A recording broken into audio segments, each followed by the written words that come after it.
effectively gaining the medical consensus for sex and gender being two different concepts or like health association. You're right about trans people given the American Psychological Association, American Medical Association, American Psychoanalytic Association. I can go on for about 5 more associations that are very prominent and govern the existing like health government or health industries within like the major Western countries. And all of these associations have multiple thousands of doctors, sociologists, psychologists, and with PhDs in their respective fields backing the idea that sex and gender are different, effectively gaining the medical consensus for sex and gender being two different concepts, yet you have a different opinion. Okay, so sex and gender are two different concepts, but gender is tied to biology. So one of the... Oh, he kind of came along with that. They're two different concepts. Big problem that you see in sort of the argument in favor of trans rights is this notion that gender and sex are completely separable. They're not completely separable. If they are completely separable, then this means that identifying people by their subjective gender really has no relevance as to whether they are a male or a female. Male and... Okay, why conservatives are so binary in their thinking, right? Like, if they're separate, they must be wholly and completely unrelated. If they're related, they must be completely and wholly separate. Like, bro, just... It's like with the vaccine. Why would I take the vaccine if it's a 100% success rate? Like, bro, just take a deep breath, okay? Just chill for a second. Jesus. Female are biological terms. So using terminology like male and female to describe a self-perception of maleness or femaleness is sort of a bizarre way of arguing whether a thing is a man or a woman. So here's my question. It's an argument that my friend Matt Walsh likes to make. What is a woman? Define what a woman is without reference to the word woman, please. So this is actually a logical fallacy called a red herring. You're asking me a question in different or... Synth, why are you... Don't be a debate, bruh. In order to actually challenge my question without actually answering No, it isn't. I'm saying that it really is not. I'm saying that biology, I'm agreeing with you that the notion of gender, which is effeminateness or masculinity, can be different from biology in the sense that biology is just pure male or pure female. But to suggest that... The easiest response to this question is when somebody is like, okay, if we're not going to use biology, define how you think how do you define man or woman, right? If you want to point to the difference between like gender or sex, then the easiest way to say this is like, okay, well, let's say that you're in a supermarket and you see somebody. You generally make a mental determination if you're dealing with a man or a woman. How do you do that? It's not on chromosomes because you're not testing it there. It's not on genitalia. You don't usually see those in public settings, depending on how creepy you are, right? It's highly societally driven.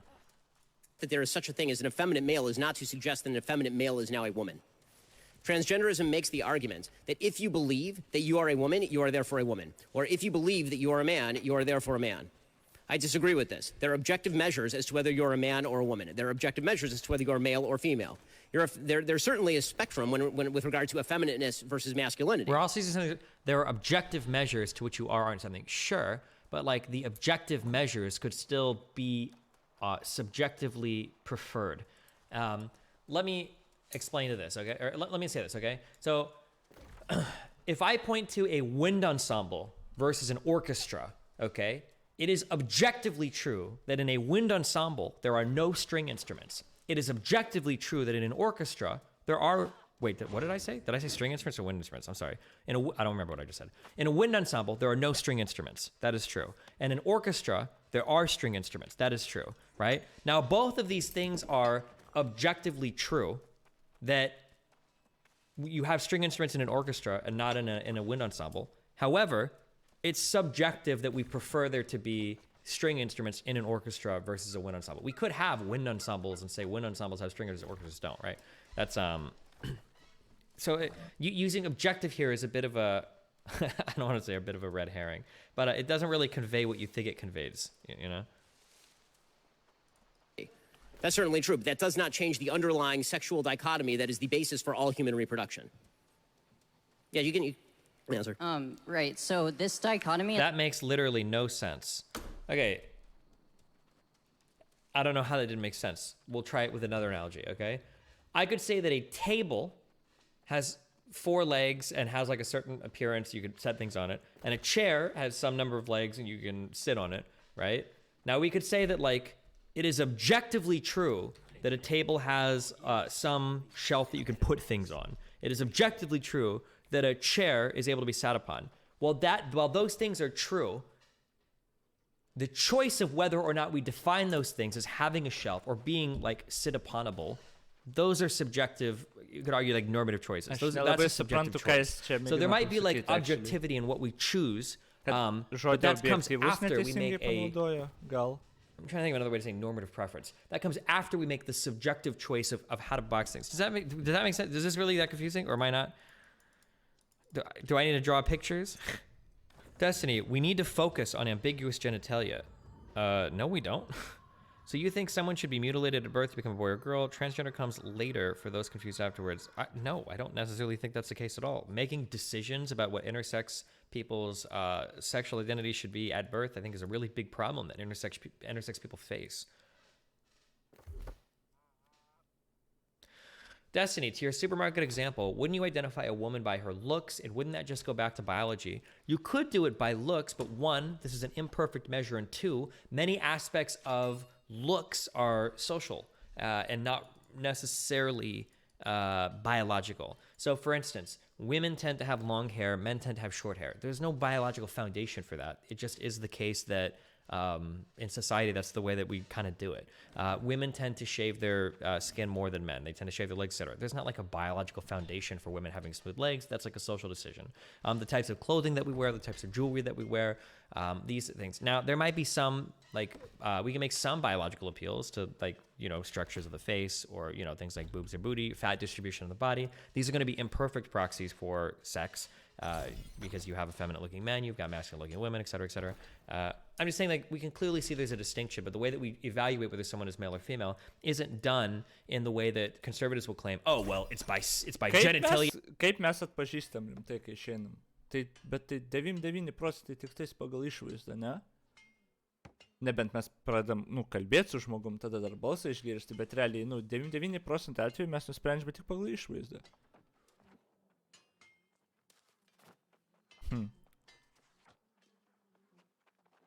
Ir kaip save pateikia, ir tai nėra 100%, bet mes taip sprendžiam visuomenėje. And chromosomes.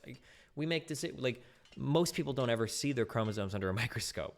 I just think it's pretty obvious that that's not how we're making socially these determinations of somebody's gender. Is a false dichotomy that isn't supported by any of the medical associations that I just named Then off. let me None explain. of the medical associations that I just named off would actually support the idea that gender is biological. This is something that's completely untrue. Okay. Okay, cynical Brit, cool. Physics examples. If we define blue as wavelengths between 500 and 525 and green as wavelengths between 525 and 565, we can objectively differentiate blue and green, but setting those delineations is a subjective choice and isn't based on some underlying fact. I think the example is very clear and understandable and hard to disagree with. Sure, good job. You said that we identify people's gender in public without knowing their genitalia. So what you're saying is that if someone can trick you into thinking something, that makes it a thing. How about a cardboard cutout of a car? No. I'm making the argument that we evaluate mentally. Like, I think that the idea that gender and sex are two separate things that we can evaluate, that should come relatively intuitively. Because when we make gender distinctions in public, we're not doing it off of like scientific evidence, right? We're going by social evidence. Can it be said that biology does have some basis on gender norms and things like physical strength dictated power roles in society? Absolutely, 100%. A lot, like in 98% of scenarios, your sex and gender are going to line up like pretty specifically. Or a lot of the differences between the genders, between our gender norms, are going to have some foundation in our biological sexes. So like an example I use is women tend to shave their skin versus men who don't, right? There's probably some reasons why biologically men tend to have... Actually, you know what? I'm not even going to make that statement as much. A lot of guys are really gross and just don't take care of themselves at all. So actually, I don't even know if that's true. I'm going to be careful before I say that, before I give you guys an excuse to be fucking disgusting. So actually, I'm not 100% sure on that. I'm going to hold on that because men are fucking gross. Jesus. Every single like medical consensus. Well, then I will just say that anyone who suggests that gender has no reference whatsoever to biology, it's not connected in any way to biology. I don't think if you are trans, bite the bullet on that. You don't have to fight against that so hard. I think that sometimes when people get into trans advocacy online, they make two brutal mistakes. Number one is they try to totally disassociate gender and sex. Don't have to do that, and don't do that, number one. And number two, they get really scared about admitting that that your gender can be socially influenced. It might be the case that, our sexual orientation might be socially influenced. We don't know if there's a fucking gay gene, or if there's like some collective circumstances early on in life that might activate some polygenetic part of your personality that somehow makes you gay or bisexual, right? But we don't know 100%. You can be like pro-trans 1,000,000%, and you can also say like, yeah, gender and biology are oftentimes really closely tied together. And yeah, environmental factors can definitely influence your experience of gender and sex, or even your sexual orientation. Like, that's totally okay to say that. You don't lose any part of the argument by doing that. Biology is just full of shit. Because if in any way over to biology, it's not connected in any way to biology, it's just full of shit. Because if the reason I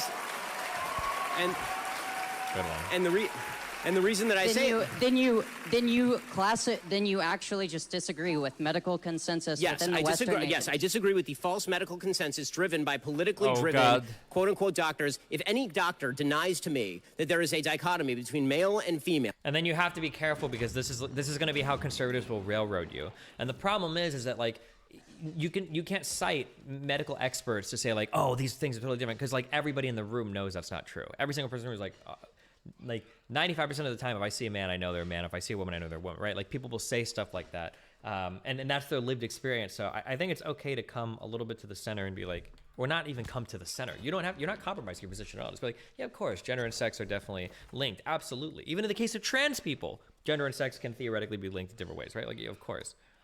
A sexual dichotomy between male and female. They're ignorant, and they are letting their politics get in the way of their science. Anybody who suggests to you that there is such a thing, for example, as a pregnant male is not a doctor, they are an activist.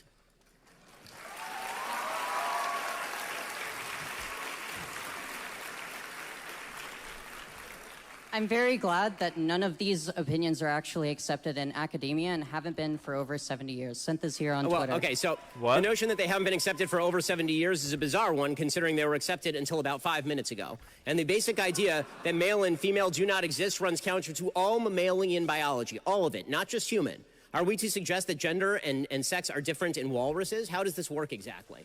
Like, are they different in bears? Anytime you have all mammalian reproduction is rooted in the idea that there's a sexual dichotomy between male and female. To obscure that with all sorts of semantic word games about how you feel subjectively has no bearing on whether male and female are categories that exist. And if you're trying to define male and female with reference to any subjective category that cannot be identified by any metric whatsoever other than how you feel today, I challenge whether that is scientific or whether that is merely a self-perception that is being guided by a political agenda.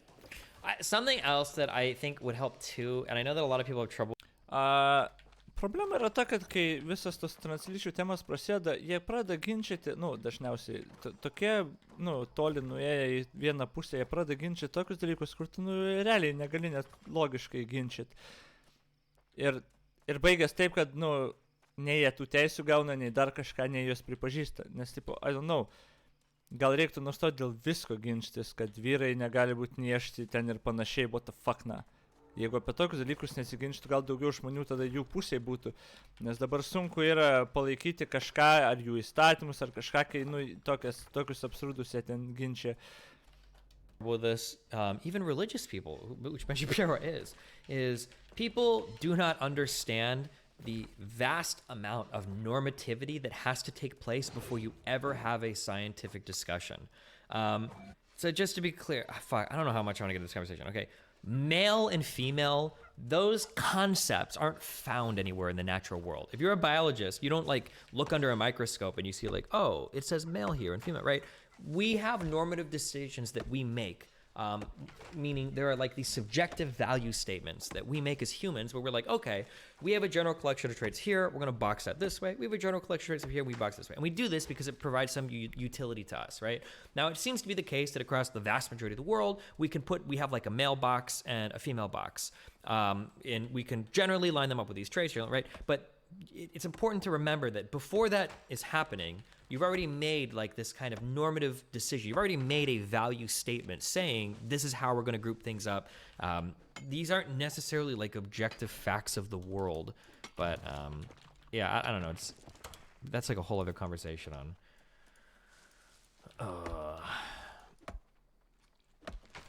It's weird to see Destiny. This is just wrong. Reproduction is the most basic function of life.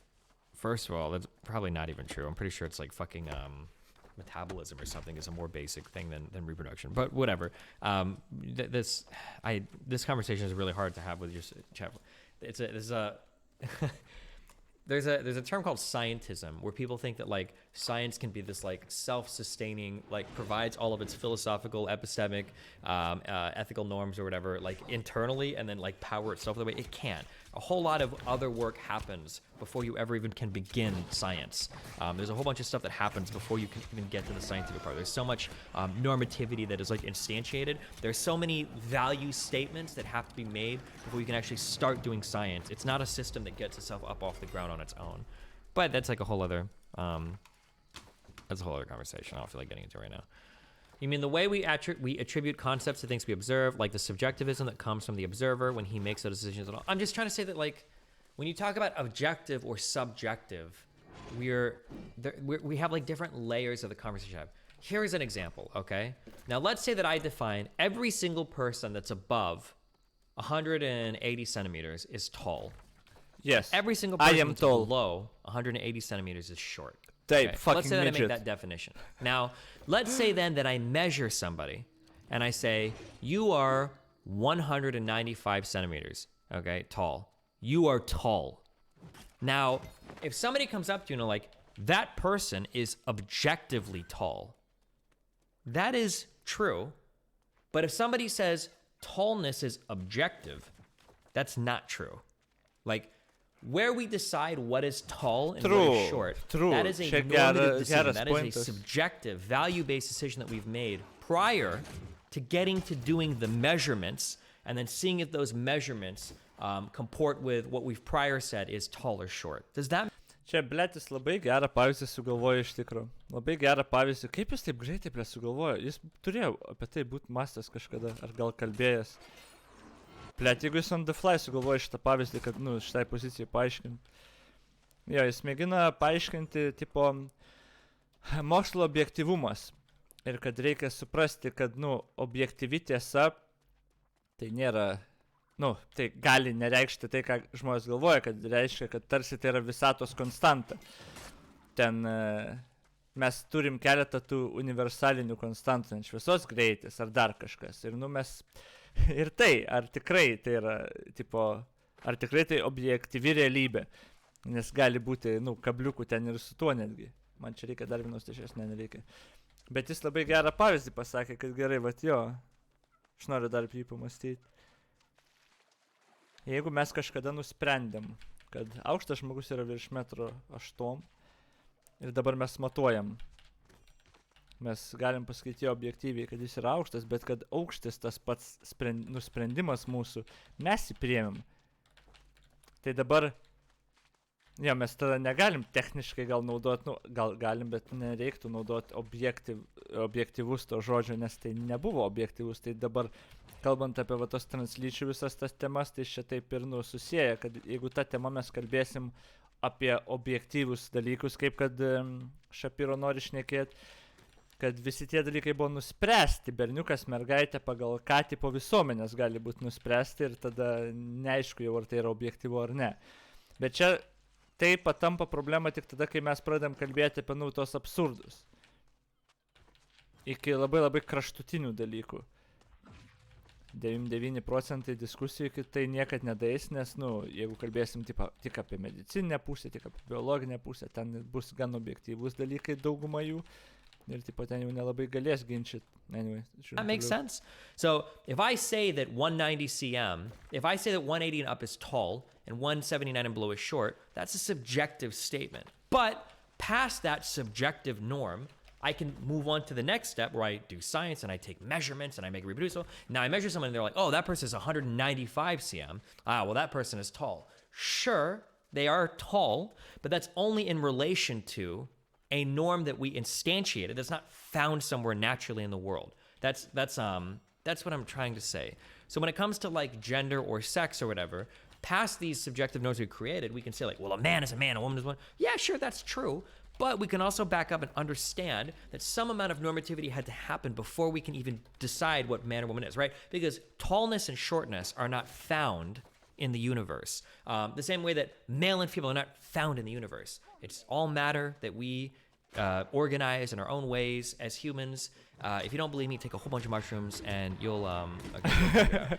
So people are saying, isn't it based on statistical significance? Isn't it based on averages though? You can say all of that if you want, but you have to make that decision, right? For instance, so what is tall? When you talk about like an average, is tall literally anything over 50%? If you were at 51% height, does that make you tall? Or should it be like a first standard deviation? How should we even define what a standard deviation is? Is it past 70%, 80%? Is it something that, or should we not even use statistics? Should it actually be based on rarity and how likely you're to encounter a person in your day-to-day life? Right, there are like, these are, again, all of these are subjective statements that we're making in terms of how, I'm not trying to challenge or destroy your whole worldview. I'm not trying to say like, oh, everything you know about men and women is wrong, blah, blah. Don't get so uncomfortable, okay? I'm just saying that like you should question a little bit more the norms that you probably take for granted in your life, okay? There's a lot of stuff that we think like objectively exists as like a fabric of the universe that doesn't. There's a whole lot of normativity and subjectivity that goes into our life. True. Now, to be fair, and the reason why a lot of people will fight back whenever you say this, and a lot of people in chat are ultra ass mad about it, right? Just because something has an amount of normativity that goes into it prior to us, like, you know, really tangling with it, that doesn't make it bad. It doesn't make it worthless. Just because something is a social norm or socially constructed doesn't make it not real, okay? It doesn't make it a dumb concept, right? There are plenty of things that are socially constructed that confer great utility to humans. The concept of fucking diabetes is arguably socially constructed. Not arguably, it is, right? What level of insulin sensitivity should a person have where they're diabetic, right? But having that classification of this is a diabetic person is incredibly important. I'm talking about type 2 diabetes. And before some dipshit right now is hammering on the keyboard, well, type 1 diabetic just has an autoimmune disease. Fuck you. Okay. So yeah, like there are socially constructed things, like diseases is a socially constructed thing that has some fact of the world underlying, probably. So like it might be a virus, it might be a condition of the body, it might be whatever. But there can be value in these things because they, you know, direct future human action to hopefully lead to human flourishing or lack of suffering at least. Okay. Destiny, a DMT entity once corroborated what you just said. Great point. I'm glad, dude. You know what? Tell that entity that I said, what's up? Okay, cool. How do you go about man versus woman conversations? People think man and women are defined by God, or you just not. If people are getting definitions from God, they're appealing to some sort of divine revelation that is. We would call this an intractable problem. Okay, you can't do anything for that conversation. The only way that I found to talk to people like that is usually if you ask them, what do you do when two people with different divine revelations come together? How do you figure out which one is right and which one is wrong? Usually what happens is it'll just break people's minds, and then you get into a screaming match. That's what's happened every time I've come against somebody that gives these kinds of arguments.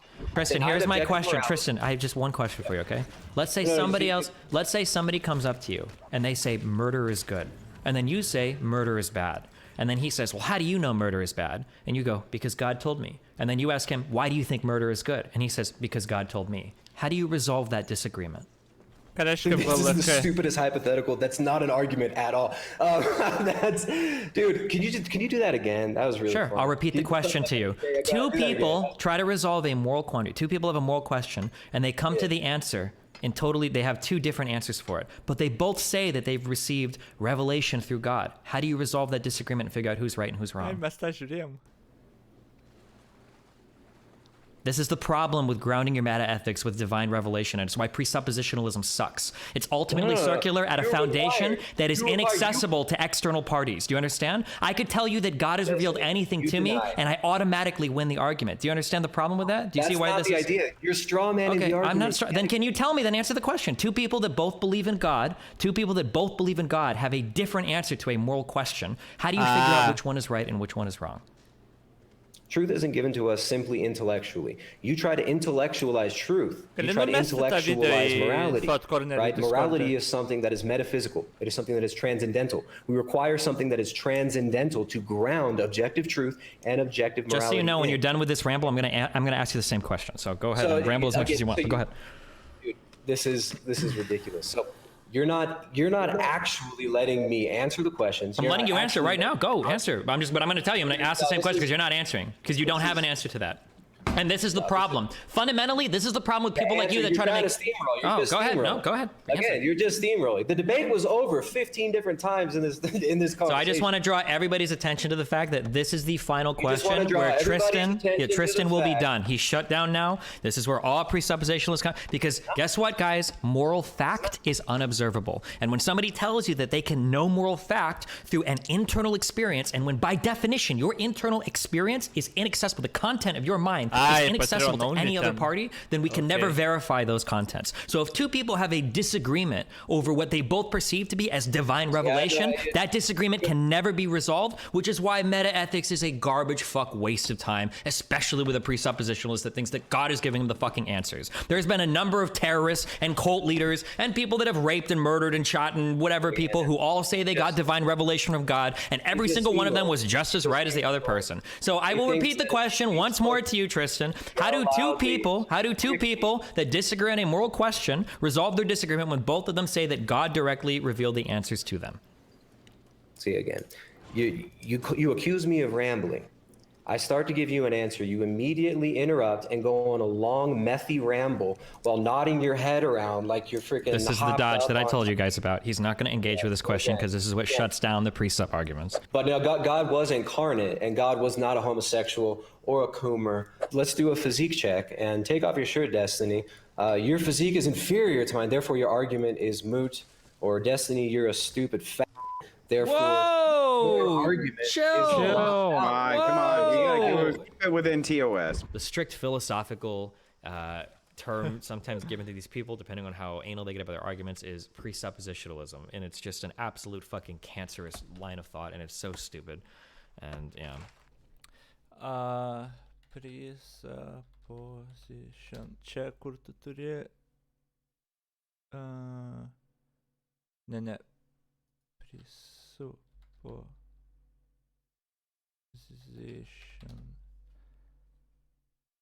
Preposition, blėt, rašo. Ne. Absolute fucking cancerous. Kaip rašo anal tų they get about žodžius? their arguments is presuppositionalism. And it's just an absolute fucking cancerous line of thought, and it's so stupid. And yeah. Man pakeičia preposition. Destiny, Ne, what ką do you- reiškia presupposition?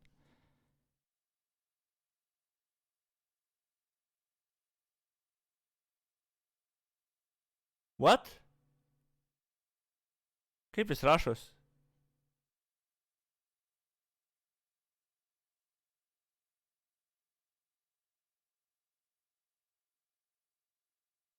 Ai, su dviem P, man atrodo. Ai. Presupposition. Yeah.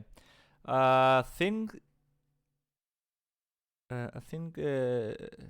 tacitly assumed beforehand at the beginning of a line of argument or course of action. Jo, nu kur tipo, kur tu jau turi prieš formuodamas savo argumentus, turi, nusistatymą.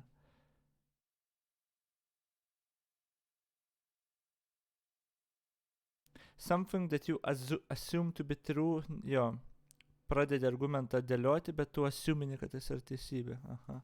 Utility does the idea of transgenderism give to some who isn't a transgender person or is against the concept? If it doesn't, why should they change their ideas of categories to accommodate transgenderism? Okay, so the concept is, so we can give examples on both sides of this.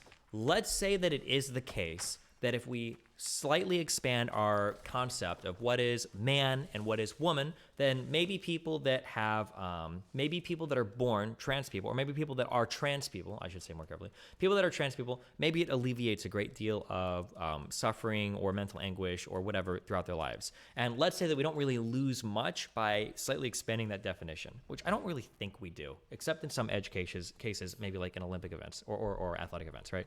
If that is the case, then I think there's a good argument for, changing a little bit our definition of man versus woman, right? Destiny, that's why we from classic science hate philosophy shits like you. No, this is why scientists should absolutely be forced to take, at the very least, a philosophy of science course, because nothing is more cringe than somebody that studies science but has no fucking idea how much normativity is loaded into their shit before they even pick up, you know, a fucking magnifying glass or a fucking pencil or a fucking calculator. Okay, you have absolutely no idea. Scientists that don't have an inkling for philosophy, or they think that they're above it or better than it, when I'm pretty sure philosophy is like the first science, it's actually mind-numbingly fucking stupid. And the ironic thing is that the deeper you go into certain sciences, the more people will have an appreciation and an understanding for philosophy as well, especially the purer you go in your discipline. Like, there's no fucking way.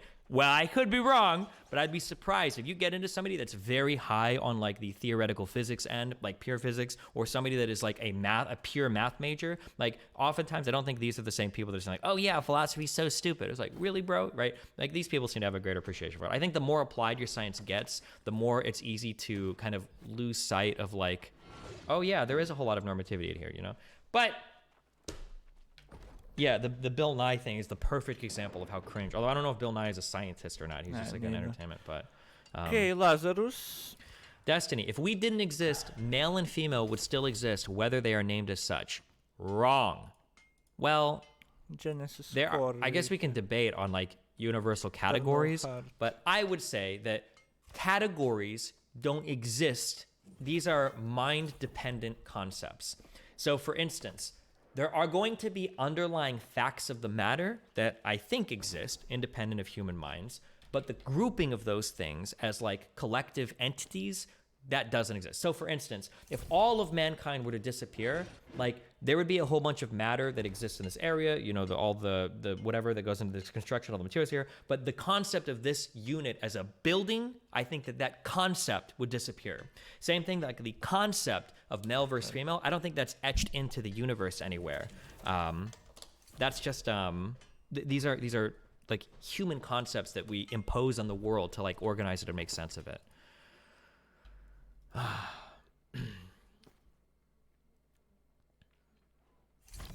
Someone in YouTube chat said, any objective truth is only subjective to a specific context. Truth systems comprised of a model, a set of propositions, and a truth function by definition of formal languages. For example, sure. I'm trying not to get that deep into it, but arguably you can say that, yeah. Or I mean, I think I agree with you. Do you think that there are overarching concepts that any conscious entity would come to that conclusion? I think so, but I don't know. There was like, I remember I made this argument a long time ago. I could be wrong because there could be other things that we don't even have the sensory organs to perceive, possibly. Oh God. But I remember I made the argument a long time ago. If we were to encounter an alien species, my assumption would be that we would be able to communicate mathematical truths to them and something akin to the periodic table of elements. That I would have that assumption that these are like two forms of like physics or chemistry. One is mathematics, one is chemistry. Like organization that I would imagine would be somewhat universal, assuming we were all like of sufficient intelligence. It would shock me that you could have any grasp of the universe and not have some kind of like periodic table of elements and not have some kind of mathematical, like fundamental mathematical understanding, right? Oh, should be done. The most obsolete idea is go to school. Maybe later paklausysiu. Ai, čia tas video. Destiny, why would nothing and something be mind independent? You said only groupings of matter would exist if there were no humans, but these are mind dependent concepts. I don't know if matter is a mind-dependent thing. I would assume that if all humans cease to exist, the matter around us would still exist. But the categorization of that as a building, as a wall, as a table, or whatever, that those categories don't exist. It would just be matter, right? How would our classification of atoms work? Would you say that our categorization of matter as elements based on protons would be equally subjective? Possibly. I don't even remember. Dude, I don't even remember what exists or not. Are protons and neutrons even actual things, or aren't those just comprised of more subatomic particles? I think electrons are supposed to be a thing on their own that exist probabilistically in some cloud, depending on your interpretation of whatever. But I don't know if protons and neutrons on their own. I think, yeah, aren't they all comprised of like quarks or whatever? I don't. It's been a long time. Okay. So even those things aren't technically real, right? Well, but are they real? Is a forest a real thing? Maybe I should just ask this question. Do you think that forests are real, right? If humans disappeared, would forests still exist, or would we just call them collections of trees? Because if you agree that, like, okay, yeah, a forest is a mind-dependent concept. If humans didn't exist, there wouldn't be forests. There would be trees. Then you would just run that, like, recursively down all the way, right? Well, are trees real, or is it just wood or bark and fucking leaves, right? Okay, well, is a leaf real, or is it just, you know, all these cells together? Are these, right? I'm just saying that, like, you have mind-dependent concepts, and then you have, like, an underlying fact of the matter, you know, like matter existing, fact of the matter, matter. Good one. Wait. Okay, what is this? Jesus. Fuck, stop. No more philosophy here, okay? Access to an amazing product, okay, that will allow you to access all of your favorite Netflix shows, Amazon shows, anything you want, okay, from whatever connection you're on, and it's called Surfshark, okay? Surfshark.deals/Destiny. Ar čia dabar reklama? Oh my god, they have a Kai supratau, čia reklamai. Čia daug daugiau buvo apie filosofiją negu apie tą transgenderizmą arba Beno Shapiro tą argumentą, bet I guess that was the